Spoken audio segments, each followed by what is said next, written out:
Vinicius junior পেলে নেইমারের দেশের এই 22 বছরের ছেলেটা পায়ে বল পেলেই বিপক্ষের ঘাম ছুটিয়ে দেয়। কিন্তু তাতে কি, রিয়াল মাদ্রিদে খেলা ভিনিসিয়াস জুনিয়রের গায়ের রং কালো যে, সেই কারণেই স্টেডিয়ামে বসে থাকা 50,000 দর্শক ভিনিসিয়াস তোর মৃত্যু চাই বলে অনবরত স্লোগান দিতে থাকে।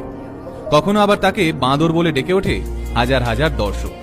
আবার অনেকে এক ধাপ এগিয়ে ভিনিসিয়াসের দিকে ছুঁড়ে দেয় কলা। ব্রাজিলের বস্তিতে আধপেটা খেয়ে খেলতে নিঃসন্দেহে কষ্ট হতো ভিনির, কিন্তু 50,000 লোক তারস্বরে ভিনি একটা বাঁদর বলে চেঁচিয়ে যাচ্ছে, এই কষ্টের সঙ্গে কোনো কিছুরই তুলনা চলে না। বছরের পর বছর ধরে চলে আসা এই অন্যায় আর সহ্য করে থাকতে পারেননি 22 বছরের ব্রাজিলিয়ান। বাধ্য হয়ে প্রতিবাদ করেন। আর কি অবাক কাণ্ড, বর্ণবিদ্বেষী মন্তব্যের বিরোধিতা করার জন্য তাকেই লাল কার্ড দেখিয়ে মাঠ ছাড়া করলেন রেফারি। কাঁদতে কাঁদতে মাঠ থেকে বেরিয়ে যেতে হলো 22 বছরের বাচ্চা ছেলেটাকে। এই ঘটনার পর প্রতিবাদে ফেটে পড়ে সমগ্র ফুটবল বিশ্ব।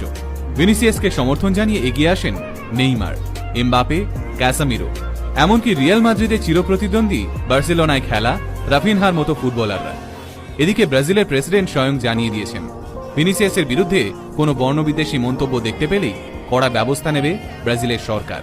ঠিক কী কারণে একজন 22 বছরের ব্রাজিলিয়ানের জন্য সারা পৃথিবী তোলপাড়, আসুন আজকে সেই কাহিনী জেনে নিই। ব্রাজিলের সাও গাঞ্জালো বস্তি। স্কুলে যাওয়া তো দূরের কথা, ছোট ছোট বাচ্চারা এখানে রাস্তায় দাঁড়িয়ে মাদক বিক্রি করে। প্রয়োজন পড়লে বন্দুক বের করতেও ভয় পায় না এই বাচ্চারা। ফলে ভদ্রলোকেরা সকালবেলাতেও এই বস্তি এড়িয়ে চলেন। এইরকম এক বস্তিতে জন্ম হয় ভিনিসিয়াস জুনিয়রের।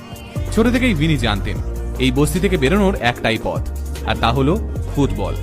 মা বাবা যা আয় করেন তাতে সংসারের সবার ঠিক করে খাবারই জোটে না, তাই আধপেটা খেয়েই সকাল থেকে মাঠে পড়ে থাকতেন তিনি। ফুটবল খেলতে নামলে নিজের থেকে বড় বড় ছেলেদের নাকে দড়ি